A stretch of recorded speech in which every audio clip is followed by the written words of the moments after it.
Avez-vous souvent l'impression de voir le monde à travers un objectif légèrement différent de tout le monde? Vous êtes-vous déjà retrouvé à vous sentir profondément seul, même lorsqu'il est entouré de personnes qui vous tiennent à cœur? Ce sentiment persistant d'être le différent, de ne pas s'adapter, peut être déconcertant, voire douloureux. C'est un sentiment que beaucoup portent de l'enfance, une conscience tranquille des modèles, des énergies ou des vérités que d'autres semblent manquer, vous amenant à supprimer votre moi authentique juste pour naviguer. Mais que se passe-t-il si ce sentiment n'est pas un défaut, et si c'est un signal? C'est là que les idées transformatrices de Carl Jung offrent une lumière directrice. Jung, le brillant explorateur de la psyché humaine, a plongé profondément dans le paysage de l'inconscient, étudiant l'ego, le personnage que nous présentons au monde, les aspects de l'ombre que nous cachons et le potentiel ultime de soi. Il a compris ce sentiment de différence, non pas comme un dysfonctionnement, mais comme un élément essentiel d'un voyage profond. Il a appelé l'individuation. Rejoignez-moi pendant que nous explorons, à travers la sagesse de Jung, pourquoi ce sentiment d'être autre pourrait être votre plus grand cadeau et ce que cela signifie vraiment sur le chemin de devenir qui vous êtes censé être. Préparez-vous pour une exploration qui peut apporter de la clarté à ce sentiment de distinction à vie. Cette sensation d'être une valeur aberrante, d'avoir une résonance interne qui ne correspond pas tout à fait à la fréquence du monde externe, commence souvent subtilement. En tant qu'enfant, nous exprimons naturellement nos qualités uniques, mais les pressions sociétales, les attentes familiales et le désir humain fondamental d'appartenir peuvent nous conduire à développer un personnage, un masque que nous portons pour naviguer dans le monde social. Pour ceux qui se sentent intrinsèquement différents, ce personnage peut se sentir particulièrement contraignant, comme des vêtements mal ajustés. Vous apprenez rapidement quelles parties de vous sont acceptables et lesquelles ne le sont pas. Les parties inacceptables, les idées, les sensibilités, les perspectives uniques qui ne correspondent pas au moule sont repoussées, cachées dans l'inconscient. Cela crée une fracture interne, un sentiment de dissonance entre le vous qui interagit avec le monde, l'ego opérant à travers le personnage, et le vous plus profond sous la surface. Carl Jung a reconnu cette dynamique. Il a compris que l'ego, bien que nécessaire pour naviguer sur la réalité, peut s'identifier trop à la personnalité, nous éloignant davantage de notre vraie nature. Cette partie cachée, contenant tout ce que nous avons renié, les défauts perçus, les pensées non conventionnelles, les instincts puissants, est ce que Jung a appelé l'ombre. Le sentiment d'être profondément différent découle souvent de la tension entre le personnage que nous nous sentons obligés de présenter et les aspects de l'ombre que nous sommes obligés de supprimer. C'est la douleur silencieuse des parties reniées qui aspirent à la reconnaissance. Vous pourriez ressentir cela comme une tristesse inexplicable, une agitation ou ce sens persistant que quelque chose de fondamental à votre sujet est invisible ou mal compris par les autres. Ce n'est pas seulement l'anxiété sociale, c'est un sentiment d'altérité existentielle qui pointe vers un processus plus profond en jeu. Jung a proposé que cet inconfort, cette aliénation, ne soit pas une pathologie à guérir, mais un signal, un appel de l'inconscient. C'est la psyché qui vous invite à regarder vers l'intérieur, à explorer le paysage riche, souvent difficile, de votre monde intérieur. Le sentiment de différence est souvent le premier indice du formidable potentiel résidant dans votre ombre et votre moi plus profond. C'est une invitation à se lancer dans le voyage de l'individuation, le processus à vie d'intégration de l'ego conscient à l'inconscient, réunissant toutes les parties disparates de votre personnalité, y compris l'ombre, dans un tout cohésif centré sur soi. Ce voyage est unique pour tout le monde, guidé par la puissante sagesse trouvée dans les archétypes qui structurent l'inconscient et révélés à travers la langue des rêves et des symboles. Ces guides intérieurs offrent des indices, parfois à travers des moments frappants de synchronicité, vous montrant que votre chemin, bien que différent, est significatif. Les difficultés de se sentir comme si vous n'apparteniez pas sont souvent le même élan nécessaire pour se tourner vers l'intérieur et découvrir le noyau authentique que le monde extérieur ne pouvait pas accueillir. C'est en embrassant cette différence, en explorant l'ombre et en écoutant l'inconscient que vous commencez à comprendre la vraie nature de soi, le principe d'organisation de votre psyché. Ce qui ressemble initialement à un fardeau de l'altérité se révèle lentement comme le plan unique de qui vous êtes censé devenir. Le sentiment de ne pas appartenir à l'extérieur est souvent un puissant catalyseur pour découvrir votre maison interne. Ce voyage interne consiste à affronter les parties de vous-même que vous avez cachées, pas seulement les aspects négatifs, mais souvent les qualités les plus puissantes, les plus créatives et les plus uniques qui ne s'intègrent pas dans les attentes sociétales. Le sentiment d'être différent signifie que vous opériez probablement déjà à partir d'un endroit légèrement en dehors de la réalité consensuelle de l'ego collectif, ce qui vous rend plus à l'écoute des signaux de l'inconscient. Cette aliénation, ce sentiment d'être à l'extérieur en regardant, découle souvent d'une résistance profonde au maintien d'un faux personnage, un masque qui ne représente pas vraiment le paysage intérieur. L'ego, qui est le centre de la conscience et notre sens de soi, s'identifie souvent fortement à ce personnage, le visage que nous montrons au monde, le rôle que nous jouons pour accepter. Mais Carl Jung a compris que s'accrocher trop étroitement à cette identité externe suffoque le soi authentique. Lorsque vous ressentez cette traction pour vous retirer, c'est souvent le soi, la totalité de votre psyché, vous appelant vers une vérité plus profonde, enfouie dans l'inconscient. Cet inconfort signale que le personnage que vous avez adopté ne sert plus l'individualité émergente qui aspire à être exprimée. C'est une période de différenciation nécessaire, où vous commencez à faire la distinction entre qui vous êtes censé être et qui vous êtes vraiment. S'éloigner des attentes collectives peut ressembler à une perte profonde, car l'ego trouve la sécurité en appartenant. Il peut déclencher la peur et l'incertitude, ce qui rend les aspects de l'ombre que vous avez réprimés, vos défauts perçus, vos impulsions indésirables, ou même les magnifiques potentiels que vous jugez trop difficiles, vous sentez encore plus intimidants. Pourtant, cette phase difficile est un sol fertile pour l'individuation. Cela force une confrontation avec l'inconscient, vous exhortant à explorer ces royaumes cachés. C'est un appel à plonger dans le monde riche, souvent chaotique des rêves et des symboles, la langue par laquelle l'inconscient communique sa profonde sagesse. Les rêves, remplis de puissants symboles, offrent des indices sur la dynamique en jeu dans votre psyché, révélant des émotions supprimées, des désirs non reconnus et les agitations de soi. Ils peuvent vous montrer des aspects de votre ombre qui doivent être intégrés ou éclairer le chemin vers l'individuation, faisant souvent référence aux modèles universels trouvés dans les archétypes qui résident dans l'inconscient collectif. Ces énergies archétypales, comme le héros, l'anima, animus ou la vieille personne sage, façonnent nos expériences et peuvent fournir des conseils, parfois soulignés par des coïncidences significatives ou des moments de synchronicité qui ressemblent à des affirmations de l'univers que vous déplacent. Est-ce dans la bonne direction, même si vous vous sentez perdu? Embrasser ce voyage intérieur signifie accepter l'inconfort, la solitude et la confrontation avec votre ombre.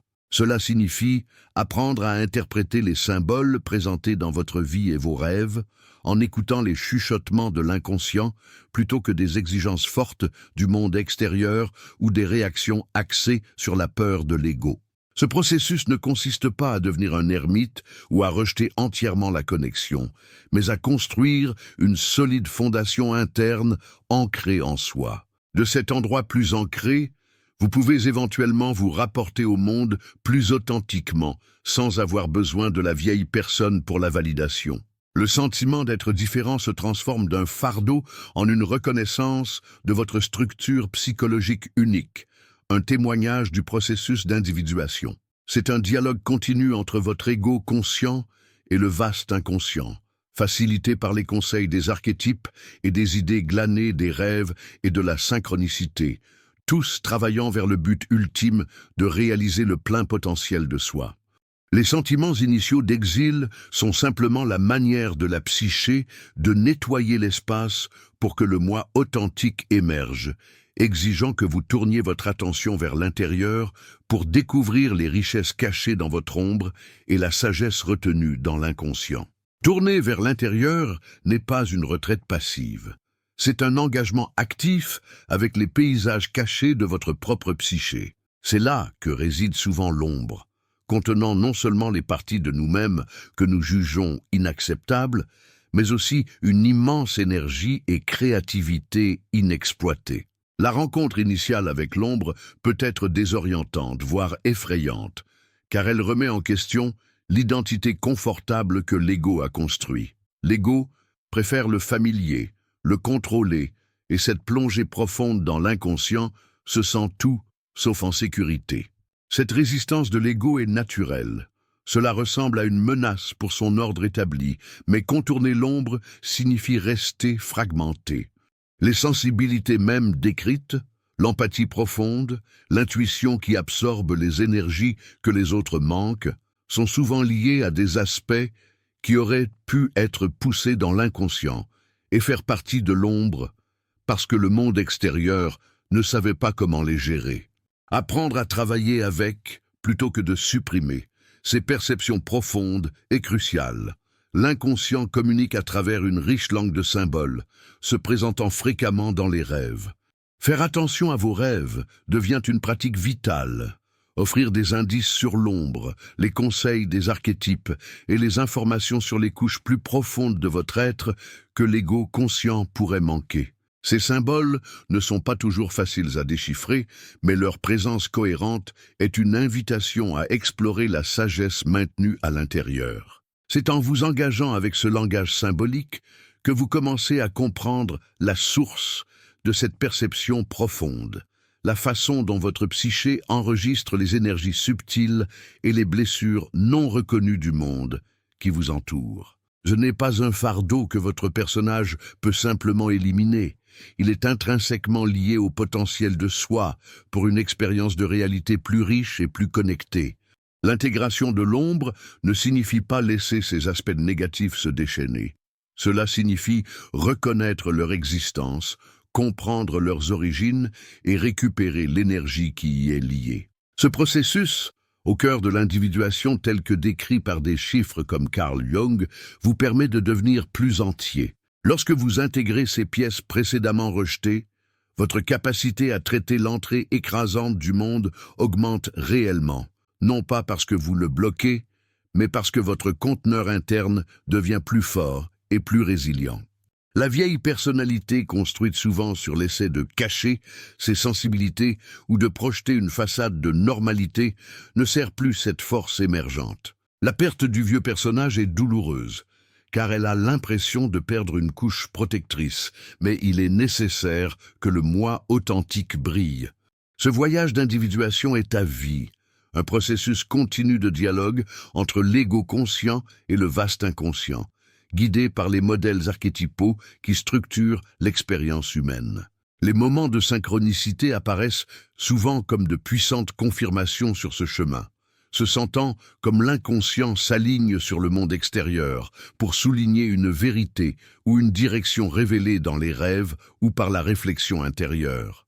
Ce sont des chuchotements de soi, rassurant l'ego qu'il est sur la bonne voie, même lorsque le chemin est seul ou mal compris par le monde. La différence perçue, le sentiment de ne pas appartenir, commence à se transformer en un profond sentiment d'appartenance à quelque chose de plus profond. Le paysage interne, l'inconscient collectif et le voyage universel vers la complétude que Carl Jung a consacré sa vie à la compréhension. C'est en embrassant la totalité de qui vous êtes, y compris les aspects de l'ombre et les sensibilités uniques, que vous vous rapprochez de la réalisation du plein potentiel de vous-même. Les symboles qui apparaissent dans votre vie, les messages dans vos rêves, les coïncidences qui ressemblent à la synchronicité, tous sont des panneaux sur ce chemin sacré de se souvenir et de récupérer votre nature authentique, bien au-delà des limites de l'ancienne personnalité ou des peurs de l'ego. Cet engagement envers le voyage intérieur, guidé par la sagesse de l'inconscient et de l'appel de soi, est un acte de profonde acceptation de soi, vous transférant d'un lieu de rupture perçu à celui du pouvoir et du but intégré. L'inconfort initial n'est que le catalyseur vous exhortant à rechercher le sens, plus profond, caché sous la surface. Un peu comme interpréter les symboles dans un rêve complexe révèle des couches de vérité que l'esprit conscient manque initialement. Your heightened sensitivity is not a sign of weakness, but an indicator of a psyche finely tuned to the subtle energies and archetypal currents flowing beneath consensus reality, a trait that, when integrated, empowers your individuation process and allows you to navigate the world not by forcing yourself into a predefined mold, but by living authentically from the core of your being, connecting with the collective unconscious, and recognizing your place within the larger la tapisserie de l'existence, se rapprochant de plus en plus pour incarner le plein potentiel de soi, comme indiqué par la paix. Profonde idée de Carl Jung sur la psyché humaine. Ignorer l'appel pour se tourner vers l'intérieur, faire face à l'ombre et écouter l'inconscient à travers les rêves et les symboles, et de rester lié par les limites de l'ego et les contraintes de la personnalité, perpétuant le sentiment d'être perdu ou hors de synchronisation avec le monde. Embrasser ce chemin, même si peut-être difficile, est le seul moyen de vraiment comprendre le langage unique de votre âme et de trouver votre façon authentique d'être dans le monde, guidé par des moments de synchronicité qui affirment votre lien avec un ordre plus profond. La douleur de se sentir exclu n'est pas simplement une blessure personnelle. Il peut s'agir de la fissure même par laquelle ces archétypes puissants émergent de l'inconscient collectif, de la reconnaissance et de l'intégration exigeante. Lorsque les chemins conventionnels se sentent fermés, la psyché, guidée par la sagesse, Carl Jung a exploré si profondément, cherche des itinéraires alternatifs vers l'intégralité. La douleur d'être poussé aux marges peut être le déclencheur initial activant le guérisseur blessé à l'intérieur, transformant les souffrances personnelles en source d'empathie et capacité à atténuer la douleur des autres. Un processus alchimique profond.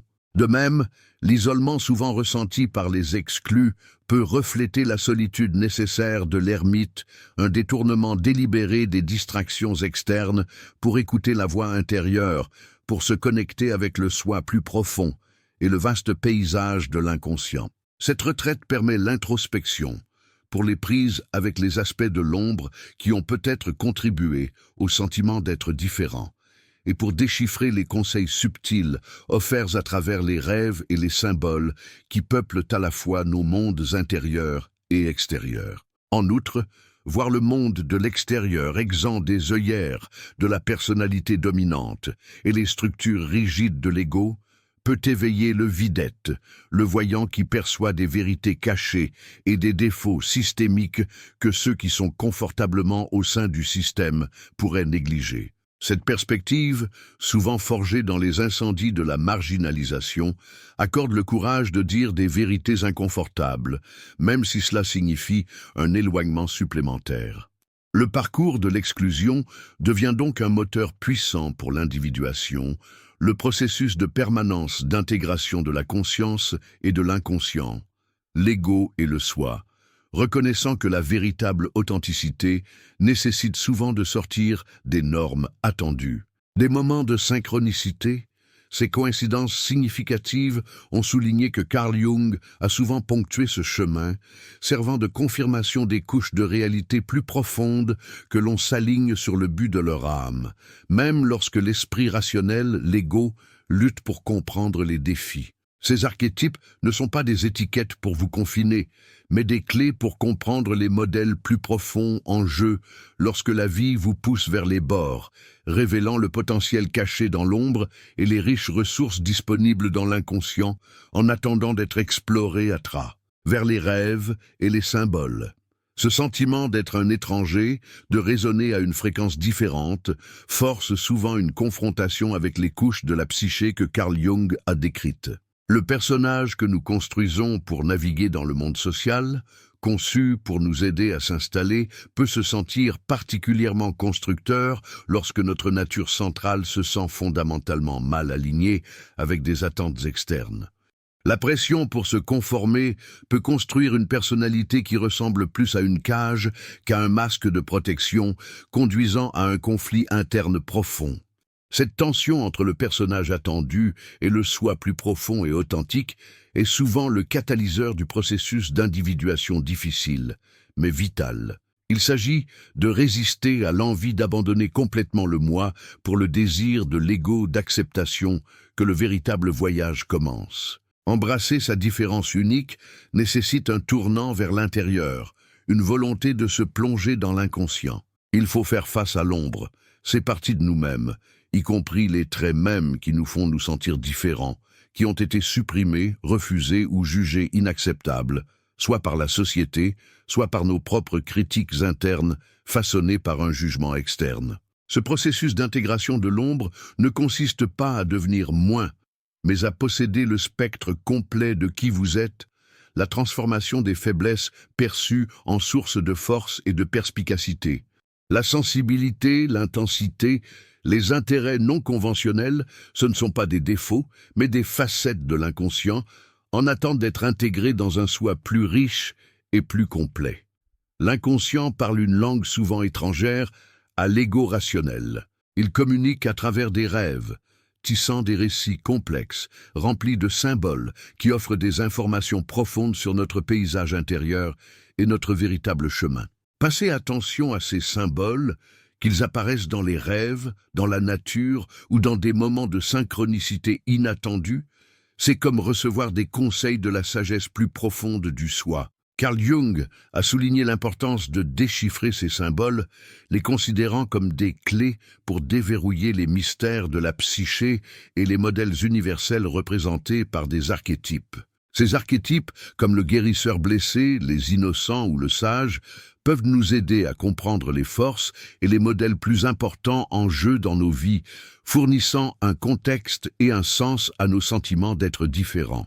Le chemin de l'individuation, propulsé par l'acceptation de la différence, éloigne de la poursuite sans fin de l'ego, de la validation externe, vers une connaissance intérieure guidée par le soi. Cela ne signifie pas devenir isolé, mais plutôt construire une base d'acceptation de soi si solide que les opinions externes perdent leur pouvoir de vous définir ou de vous déstabiliser. C'est dans cet état d'être, enraciné dans l'authenticité et n'a plus besoin de se produire par un faux personnage pour obtenir l'approbation, que sa présence devient une force révolutionnaire silencieuse. Cette révolution n'est pas forte ou agressive, c'est l'affirmation simple et inébranlable du droit du soi d'exister pleinement et authentiquement. Il remet en question les hypothèses collectives inconscientes sur ce qui est normal ou acceptable, simplement en démontrant qu'une manière différente d'être est non seulement possible, mais puissante. Les moments de synchronicité servent souvent de douces affirmations, confirmant que cette voie, même si non conventionnelle, est alignée sur un ordre plus profond, renforçant la connexion entre le soi individuel et les modèles plus grands du cosmos, tout comme Carl Jung a exploré. Cette authenticité a vécu, libérée des contraintes d'un personnage mal ajusté et des demandes de l'ego, en dit long sans prononcer un mot, offrant une invitation silencieuse aux autres à remettre en question leur propre conformité et à explorer les profondeurs de leur propre inconsciente et de leur ombre, les symboles qui ont guidé votre chemin à travers les rêves et l'exploration intérieure se manifestent désormais comme votre présence extérieure. Le chemin de l'individuation, un concept central exploré par des pionniers comme Carl Jung, représente le parcours profond de l'intégration des parties disparates de la psyché. C'est un mouvement nécessaire loin des dictées de l'ego superficiel et du personnage restrictif vers le noyau authentique de soi. Cela nécessite un engagement courageux avec l'inconscient et ses aspects fantômes, interprétant le langage des symboles trouvés dans les rêves, comprenant les modèles archétypaux et reconnaissant la main guidée de la synchronicité. Faites confiance à ce processus vital pour devenir plus complet vous-même. Quel aspect de votre inconscient appelle à l'intégration aujourd'hui? Si ces profondeurs de l'exploration psychologique résonnent avec le penseur profond en vous, assurez-vous de vous abonner et d'activer les notifications pour continuer ce voyage ensemble.